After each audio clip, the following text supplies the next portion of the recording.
Shalom saudara-saudara yang terkasih dalam Tuhan Yesus Kristus, selamat pagi. Renungan kita pada hari ini diambil dari Galatia pasal yang keempat ayat 16 sampai yang ke-17. Judul renungan kita pada hari ini adalah teguh memegang kejujuran. Kejujuran tentu adalah sebuah sikap yang sudah sepantasnya dilakukan dalam kehidupan kita.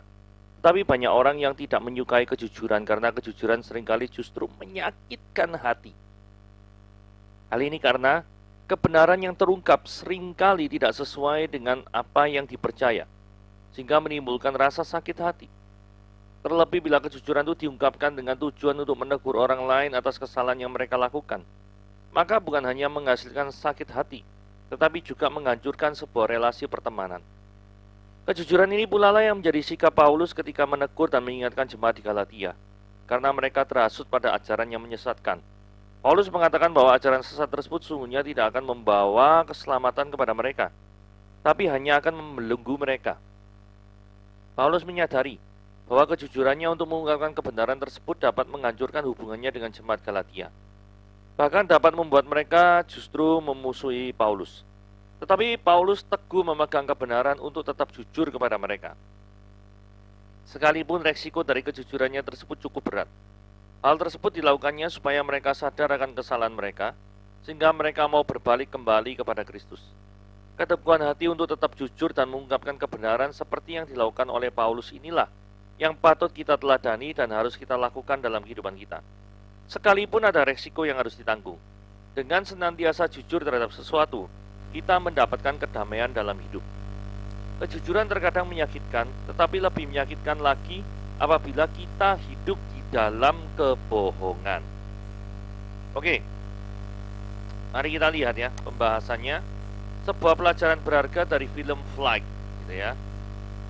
Oke, kita membaca Galatia pasal yang keempat ayat 16 sampai 17. Apakah dengan mengatakan kebenaran kepadamu, aku telah menjadi musuhmu? Mereka dengan giat berusaha untuk menarik kamu, tetapi tidak dengan tulus hati, karena mereka mau mengucilkan kamu supaya kamu dengan giat mengikuti mereka. Oke ya, sekarang kita pelajari latar belakang daripada teks ini. Kalau kita baca Galatia tetap pasal yang keempat, tapi mundur ayat yang ke-8 sampai 11, kita jumpai fakta-fakta yang menarik. Seperti ini ya, dahulu ketika kamu tidak mengenal Allah, jadi jemaat Galatia ini dulunya sebelum bertemu dengan Paulus, mereka itu tidak mengenal Allah, memperhambakan diri kepada Allah yang pada hakikatnya bukan Allah. Ini latar belakangnya jemaat Galatia seperti itu. Dari dulu mereka pernah menjadi penyembah yang bukan Yehova. Terus ayat 9 dikatakan, tetapi sekarang sesudah kamu mengenal Allah, atau lebih baik sesudah kamu dikenal oleh Allah, berarti sudah menjadi orang percaya ya. Paulus mempertanyakan, bagaimanakah kamu itu berbalik lagi kepada roh-roh dunia yang lemah dan miskin, dan mau memperhambakan diri lagi kepadanya, mau balik kucing terhadap kehidupan yang dulu. Nah, kamu dengan teliti memelihara hari-hari tertentu, bulan-bulan tertentu, masa-masa yang tetap. Berarti ini kan terhadap legalis, aturan-aturan tertentu, do and don'ts, do and don'ts. Lakukan ini, jangan lakukan itu, lakukan ini, jangan lakukan itu. Pelihara hari-hari khusus, karena hari-hari khusus misalnya mengandung banyak berkat atau banyak kutuk, itu misalkan ya. Jadi ada perlu menghindari hari-hari khusus, perlu merayakan hari-hari khusus juga, tanggal-tanggal tertentu, bulan-bulan tertentu. Dulunya mereka semua hidup seperti itu. Tetapi setelah mengenal Kristus, harusnya mereka melepaskan semua daripada permasalahan itu. Ternyata mau kembali lagi. Sehingga Paulus berkata di ayat 11, aku ini khawatir loh, kalau ya susah payahku selama ini membangun jemaat di Galatia itu sia-sia gara-gara kamu mau berbalik kembali kepada golongan kepercayaan yang lama. Ini ceritanya seperti itu ya. Ya, kondisinya mereka dipengaruhi oleh golongan tertentu untuk kembali ke ritual-ritual tersebut dan membuat identitas mereka sebagai anak Tuhan itu tercoreng. Nah, memang jelas diindikasikan jemaat di Galatia ini memang bukan orang Yahudi, karena mereka memperhamba diri kepada Allah yang hakikatnya bukan Allah. Kalau misalkan ini adalah orang Yahudi, kemudian pindah ke Kristen, maka yang terjadi adalah latar belakangnya bukan kamu memperhamba diri kepada Allah-Allah yang pada hakikatnya bukan Allah. Karena orang Yahudi benar menyembah Yehova, cuma mereka tidak percaya bahwa Yesus adalah Mesias. Jadi jemaat di Galatia ini indikasinya memang bukan Yahudi, tetapi memang bangsa asing yang penyembah berhala. Gitu ya. Ayat 16, setelah atau latar belakangnya itu ayat 16 gini.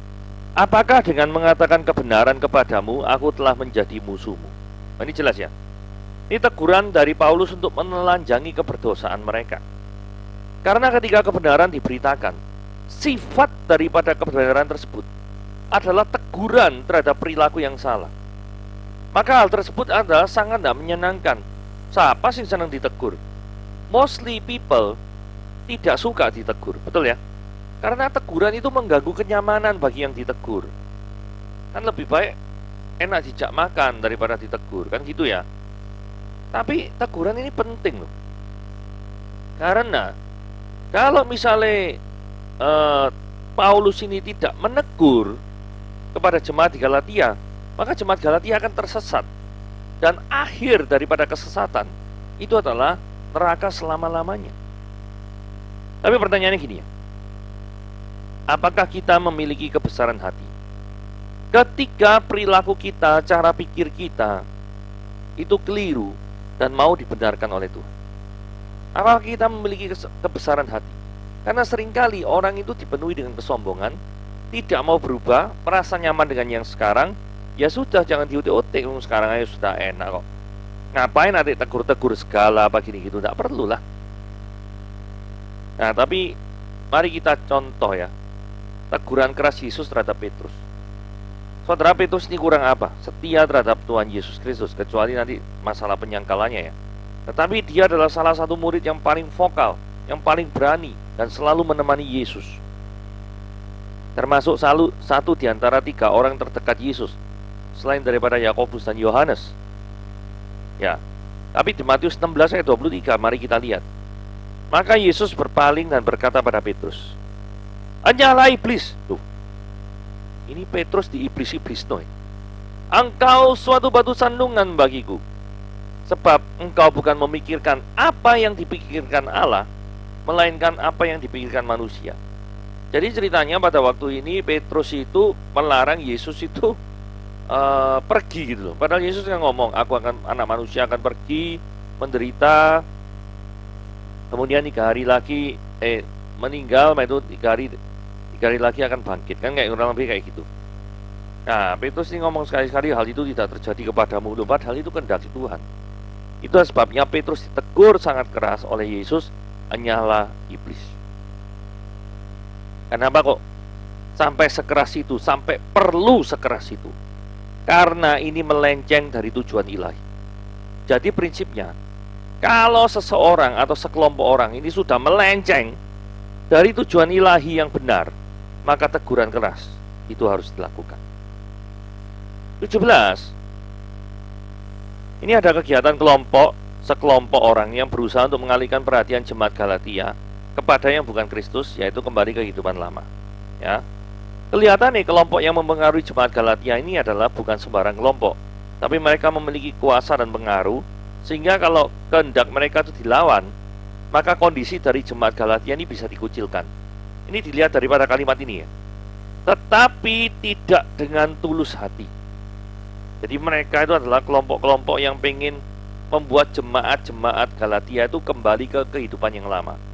Tapi tidak tulus. Kenapa tidak tulus? Karena ngancam. Kalau misalkan mereka tidak mau ikut, mereka itu maksudnya jemaat Galatia ya, tidak mau ikut daripada kelompok ini, maka mereka akan mau mengucilkan kamu, jemaat Galatia.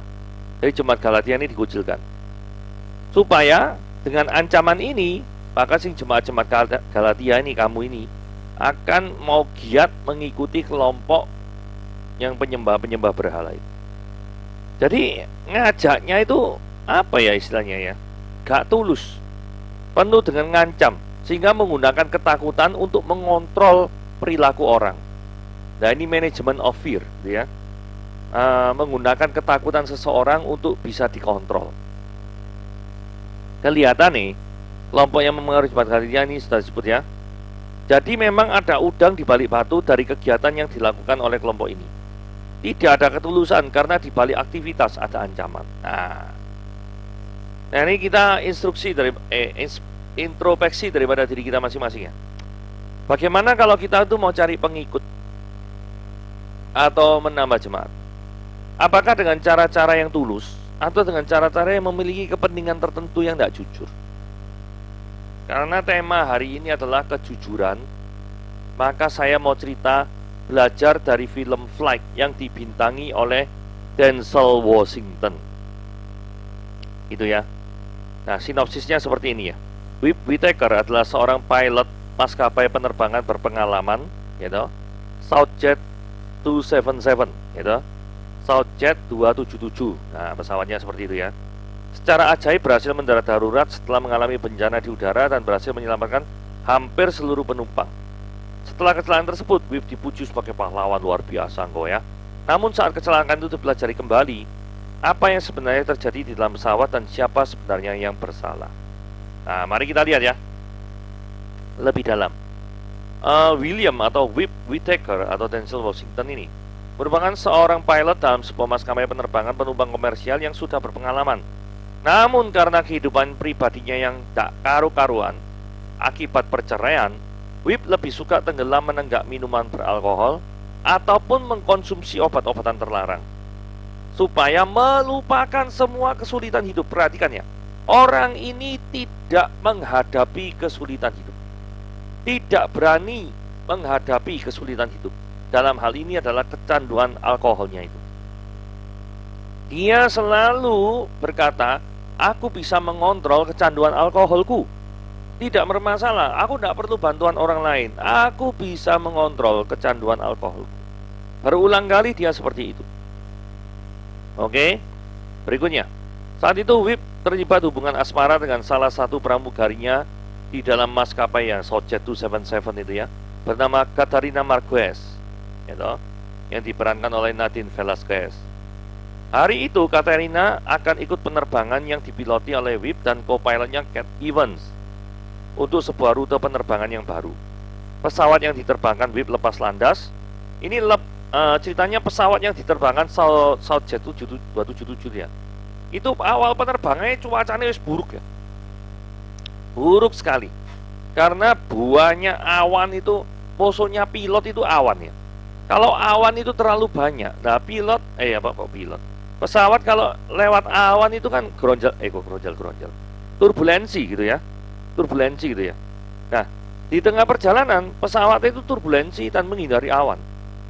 Nah, supaya cepetan menghindari awan sama Whip ini dibanterno pesawat gitu ya, sehingga waduh turbulensi ini tidak karu-karuan ini. Namun berkat kecakapannya mengendalikan pesawat, perjalanan udara ini bisa lebih baik. Akhirnya dia dapat keluar dari awan dan melihat matahari. Dan ketika dia melihat matahari, pesawatnya itu bisa stabil, tidak masalah. Nah, permasalahan terjadi di sini ya. Whip ini berinisiatif ya. Setelah pesawatnya stabil, kan biasa ya, mode autopilot, beristirahat sejenak dan diam-diam karena dia itu kecanduan alkohol. Itu menegak kembali minuman beralkohol dan menyerahkan kendali pesawat pada Ken, ini autopilotnya, kopilotnya. Kemudian Whipnya tidur. Nah, ketika terbangun, tiba-tiba pesawat itu noke, tidak terkontrol, gitu loh. Jadi nose-nya itu coming down, yaitu going down itu. Jadi hidungnya pesawat ini terjun bebas itu. Nah, rupanya terjadi kerusakan sistem mekanisme pada kendali kontrol pesawat tersebut. Berulang kali kopilotnya itu berkata, I have no control. Berulang kali seperti itu. Walaupun sudah dipindah ke mode manual, bukan autopilot, itu tetap I have no control, ya. Nah, kemudian Whip ini kan pilot senior. Nah, dia melakukan manuver yang amat berani agar pesawat tersebut tidak menghujam ke tanah. Nah, manuver seperti apa yang dilakukan oleh Whip? WIP ini melakukan sesuatu yang disebut dengan invert. Invert itu adalah membuat pesawatnya itu terbang terbalik. Nah, kenapa kok membuat terbang terbalik? Karena dengan melakukannya terbang terbalik, maka kecepatan pesawat yang menghujam itu bisa dinetralisir dalam kondisi yang seperti itu. Nah, akibatnya ketika mereka itu terbang terbalik, mereka bisa membuat pesawat itu level. Maksudnya memiliki garis horizontal 180 derajat itu ya, datar, tapi kondisinya terbalik ya, jadi kondisinya terbalik. Nah, akibatnya mau tidak mau kan suatu saat pasti akan darat. Karena apa? Karena dengan kerusakan loss of control, mereka sudah buang bahan bakar ya toh, kan mereka tidak mungkin bisa mencapai bandara tujuan, maka mau tidak mau mereka harus mendarat. Nah, ketika mendarat berarti harus invert ulang kan, harus diinvert ulang, harus dibalik ulang. Nah, pada waktu dibalik ulang, inilah pesawatnya itu landing, ada hard landing. Nah, singkat cerita, ada korban minimum 6 orang, 2 orang kru, termasuk salah satunya adalah Katarina Marquez. Namun sang pilot WIP ini lolos daripada lubang maut, dan dia memang luar biasa, dianggap memang berjasa sekali menyelamatkan 100 orang selain daripada 6 orang itu ya. Karena kalau misalkan dia tidak melakukan tindakan invert itu, maka dia akan menghujam ke tanah, dan yang mati pasti akan jauh lebih banyak daripada 6 orang. Nah, berarti permasalahan gini, NTSB jadi kayak semacam kayak auditori kalau terjadi kalau kecelakaan pesawat di Amerika, itu memeriksa semua nih aspek, termasuk kondisi pilot. Nah, kondisi WIP yang tidak stabil dan suka mengkonsumsi minuman beralkohol serta obat-obatan terlarang jadi kajian investigasi. Apakah ada kaitannya antara kecelakaan pesawat yang dikemudikan dengan kecanduan alkohol yang diidap oleh WIP? Nah, ceritanya begini ya. WIP ini ternyata didampingi oleh seorang pengacara. Nah, tanpa sepengetahuan daripada WIP, pokoknya semua orang korban itu sudah diambil darahnya untuk dicek. Nah, setelah ambil darahnya dicek, ternyata di dalam darahnya WIP ini mengandung kadar alkohol, gitu, 0.25, 0.24 atau 0.25. Jadi 0,24 atau 0,25 gitu ya, kadar alkoholnya. Padahal yang diizinkan itu 0,08 kalau nggak salah. 0,08. Jadi ini 3 kali lipat melebihi daripada yang diizinkan, gitu ya. Nah, kemudian, namanya pengacara, dia mengatakan, loh, saya ini menyelamatkan pesawat ini loh, menyelamatkan pesawat ini, menyelamatkan jiwa orang-orang banyak. Yang ngomong, tanpa saya mungkin tidak ada yang selamat. Tapi ucapan WIP ini bukan orang yang sombong, tapi benar. Memang kalau memang bukan dia, pasti 100 orang itu mati. Kenapa? Karena gini ya, pernah pada waktu itu di NTSB itu melakukan penyelidikan dengan membuat simulasi kejadian persis seperti yang dialami oleh WIP ini. 10 orang pilot masuk dalam simulator mencoba kejadian ini. 10-nya melakukan crash landing semua. Semuanya hancur berantakan, tidak mungkin ada yang bisa mengendalikan. Jadi di satu sisi orang-orang ini harus bertepuk tangan loh untuk WIP ini, karena bisa melakukan hal yang seperti itu. Tetapi karena ada teman-temannya WIP ini yang berusaha untuk menyelamatkan WIP dari jeratan alkohol, karena kalau kedapatan nanti minum alkohol, maka yang terjadi adalah WIP-nya bisa dipenjara walaupun dia berjasa menyelamatkan orang. Karena pilot kan tidak boleh minum alkohol. Nah, ternyata dengan segala upaya cara gitu ya, ternyata sang pengacaranya berhasil membuktikan bahwa alat yang digunakan, ya toh, alat yang digunakan untuk mengecek daripada kadar alkohol yang ditujukan untuk whip itu adalah tidak terkalibrasi selama 1 tahun misalkan seperti itu. Jadi tidak valid, tidak bisa digunakan dan lain sebagainya dan lain sebagainya. Nah, karena adanya seperti itu, maka whip-nya saat itu lolos. Tetapi ada temuan menarik, karena apa? Saudara perhatikan cerita ini ya. Setelah semuanya stabil, whip berinisiatif untuk beristirahat setelah diam-diam menegak minuman beralkohol. Jadi pada waktu kejadian turbulensi, itu tidak ada satupun dalam peraturan penerbangan yang diperbolehkan untuk minuman beralkohol. Tetapi yang terjadi adalah whip minum minuman beralkohol. Ya toh? Buktinya itu ada dia membuang minuman beralkohol itu ke tempat sampah. Dan pada waktu kejadian NTSB yang auditornya daripada kecelakaan pesawat terbang ini menemukan ada 2 botol itu yang bekas ada orang minuman beralkohol. Nah, di dalam sidang sang penyelidik ini yang namanya Miss Block berkata demikian. Sekarang yang mendapatkan akses daripada minuman beralkohol itu tinggal 5 orang.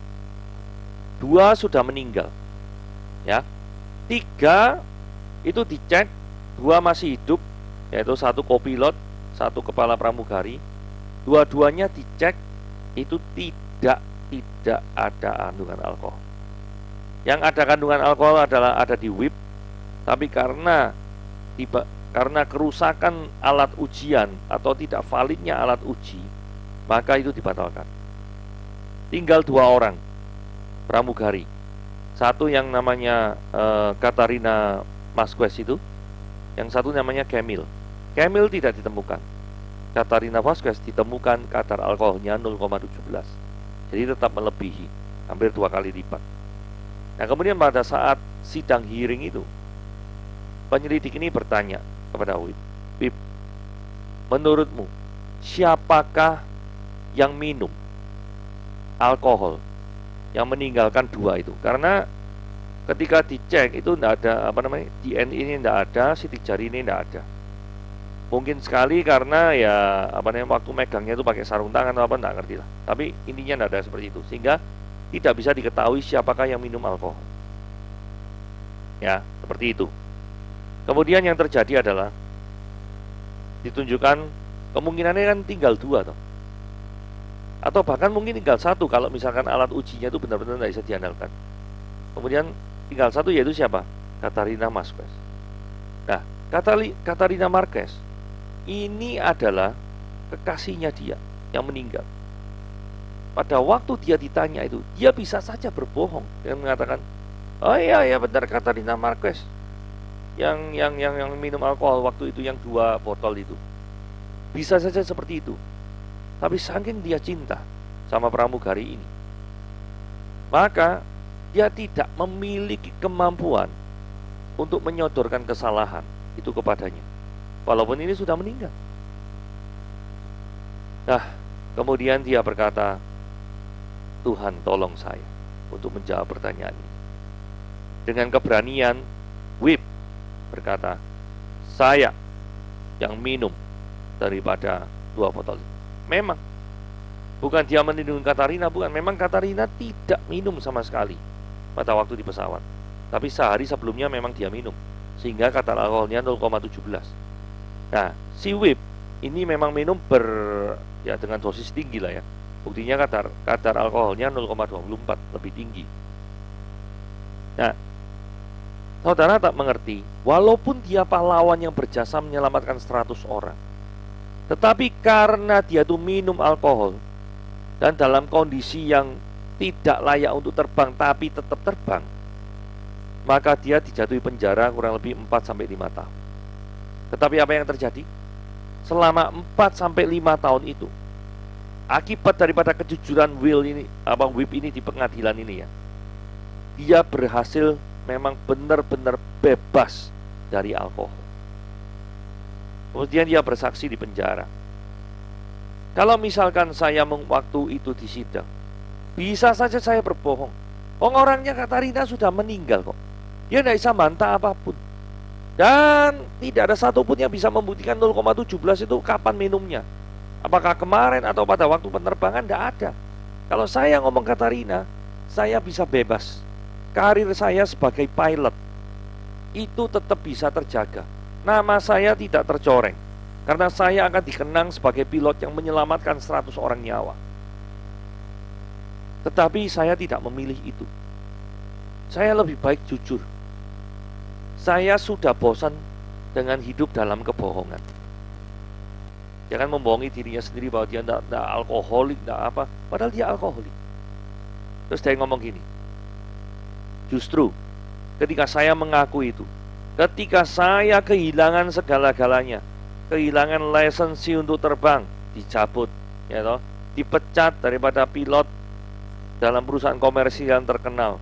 Bahkan setelah kalaupun dia keluar pun kesempatan untuk izin terbang itu sangat minim sekali atau hampir mendekati nol. Karirnya habis sebagai pilot. Nama besarnya yang tadi mengamalkan 100 orang langsung jatuh, falling down. Dan dia di dalam penjara ngomong gini, tapi justru saya ketika mengalami kejujuran, dan akibat kejujuran itu saya harus berhenti penjara karena menanggung kesalahan saya mendapatkan kebebasan yang sejati, yaitu bebas dari kehidupan yang selama ini berbohong dan kecanduan alkohol. Ya, itulah kesaksian daripada Whip di film Flight, gitu ya. Jadi ini yang diperankan oleh Denzel Washington. Film ini menurut saya penuh makna, mengajarkan bagaimana orang yang struggle, berjuang untuk melawan kecanduannya terhadap alkohol, bagaimana dia terikat oleh dosa-dosa alkoholik, sampai akhirnya dia memberanikan diri untuk lepas dari semuanya, sekalipun harga yang harus dibayar adalah pekerjaannya hilang. Oke, renungan kali ini sampai di sini. Tuhan Yesus memberkati.